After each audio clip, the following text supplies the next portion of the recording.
What is going on, everybody? Welcome back. MTG here with another episode. If you guys are new to the channel, hi there. So Apple just dropped iOS 27, iPadOS 27, all of the new OS 27s at WWDC 2026.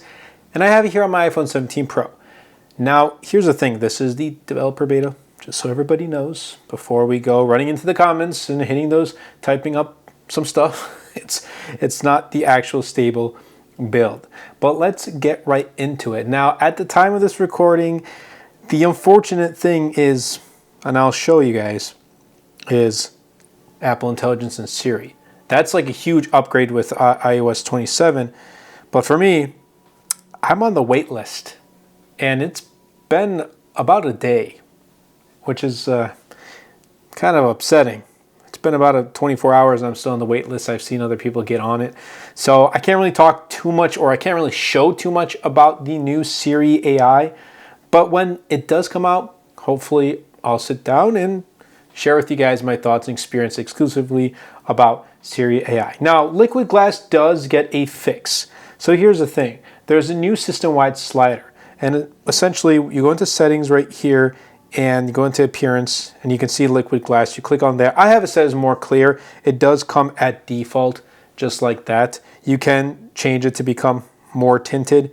But for some reason, I just want to try it out more clear. I mean, I don't even think it was this clear to begin with, but I'm going to go with it. So there's no more choosing between just two options. You get to kind of choose a little bit tint or a little bit of transparency, or you can just go all out. Now, there also is this too with the icons, some small tweaks, and essentially it gives a new layered effect. And it has app icons look more like 3D-ish. And it looks pretty sharp on the 17 Pro, but you have to really put it side by side to iOS 26 to really notice the difference. There is another thing I want to show you guys with the iOS 27 wallpaper. So this is it right here, but it's not like the default color. So I go to customize. I have it set to blue, and you can change it here. You can change the background color, which is really nice. Actually, this green is pretty nice here, so I'm going to leave it at this green, just like that, and bam. Same wallpaper, just different color. That is pretty cool. Now, the Photos app does get some changes too, and obviously that does require Apple Intelligence. So first of all, if your phone doesn't support it, like iPhone 13 mini or iPhone SE, you're not going to get these features, which are the phones that I have, by the way. But the 17 Pro does. And also, don't go and download the beta on your main device. For those who don't have other, just one device, don't do it. If you have other devices, then try it on those. Now, with this, you see this photo, right?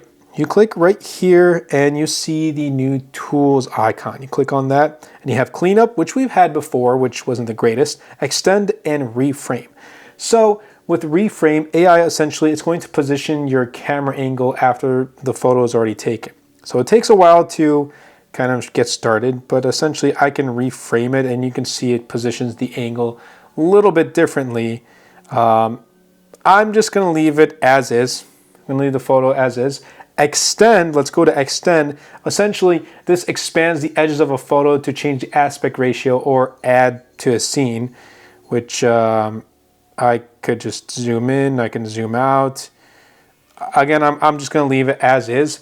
And then there's cleanup, which apparently gets a full generative AI upgrade for more realistic object removal.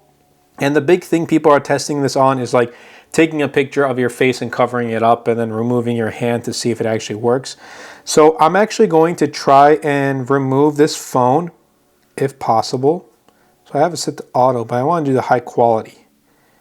So let's see if it is, all right, so it chose the phone, which is actually pretty accurate. Let's do cleanup. It does take a moment or two. It's not going to happen super quick. But we also do get like Siri built into the camera, so you have a Siri mode in the camera app, which is good. But hopefully like the 17 Pro's camera system is going to make these AI tools even more powerful. Now, I guess like Google has had a lot of these features for a while now, and Apple is playing catch up. They're not going all in. Like you've seen Google with their latest Gemini, like it'll buy you tickets. I don't know how much you're going to trust it, but here it is. And you know what? I like this. This is actually pretty good. I can still see like the shadow of where the phone was left, But if you look at it from a glance, you probably wouldn't even know the phone was there. And you know what? I'm going to save it. I'm going to hit done and bam. So it did save as an extra image, which I'm completely okay with. Now, Safari does get some upgrades too. So when we go into Safari, for example, I've noticed like it just kind of had a UI change and moved these up to the top. They used to be at the bottom.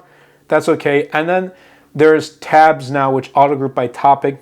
So that's cool. Makes sense of your 48 or 49, 50, 100 tabs open, which I usually like to just clear my tabs. I just don't like all that clutter. Then there's Notify Me. So Safari essentially watches a page and alerts you when something changes. So for those who usually get into the Pokemon Center when a queue goes up, maybe that might be useful. And hopefully in the future, it'll be easier to buy Pokemon cards and open them up and just enjoy the hobby. But again, that's for a different channel and that's a whole different topic. Now there is, you can build custom Safari extensions just from a text prompt, which I have to try. And then there's enhanced power management tools that are built in. Apple also did go a lot into parental controls, and essentially they're trying to add all these really nice parental controls and like screen on time and things like that for kids so the younger kids can pick up an iPhone, right? And I watched Marquez's latest video and he made a good point. Like before it was like, oh, you know, get an iPhone for your grandmother, for your mom. And now it's like, okay, get an iPhone for your kid because there's really good parental controls.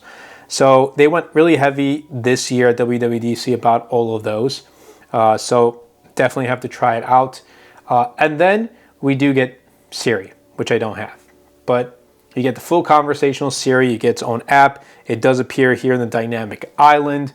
It has on-screen awareness, which it can see what's on your display and act on it. It can pull personal context from your messages, photos, mails, and notes, which is really good. I feel like a lot of people are going to be using this Siri because of those features, because it can pull things directly from your phone. It knows you the best.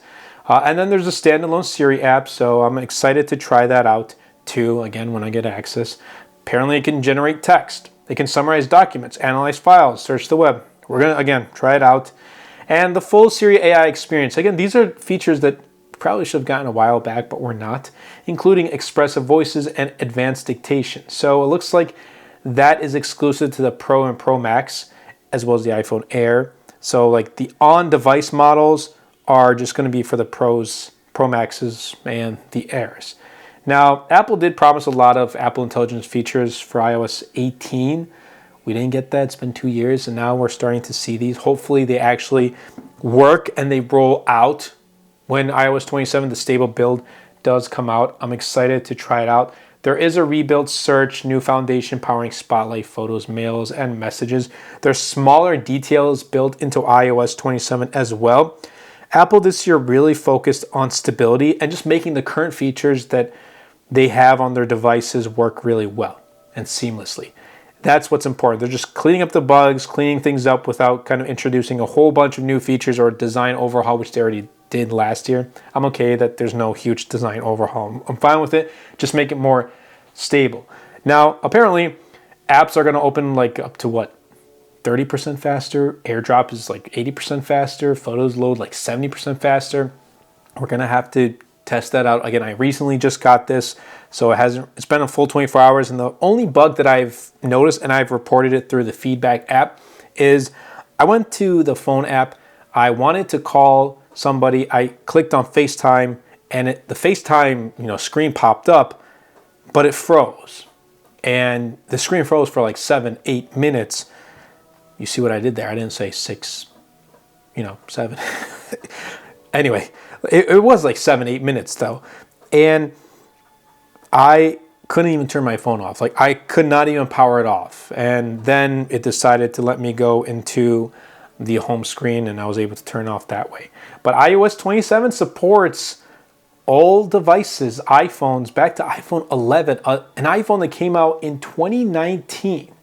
But the full AI feature set, well, that's going to be for newer hardware. Again, if you want Apple Intelligence, you need to have like a 15 Pro, 16 series, 17 series. And then if you want the on-device models, you need the 17 Pro, Pro Max, as well as the iPhone Air. Public beta will be coming out in July with a full release in the fall of 2026. But so far, other than the FaceTime, it's been pretty stable. Not too bad. Not too bad. Hopefully I do see some improvement when it comes to battery life. So I'll keep you guys updated. But I hope you guys did enjoy. Definitely be sure to subscribe to the channel because we're making our way towards 100,000 subscribers. And check the links down below. My other wallpaper packs as well as the products I use. They help out the channel quite a lot. Thank you all so much for the support, and I'll catch you all in the next episode.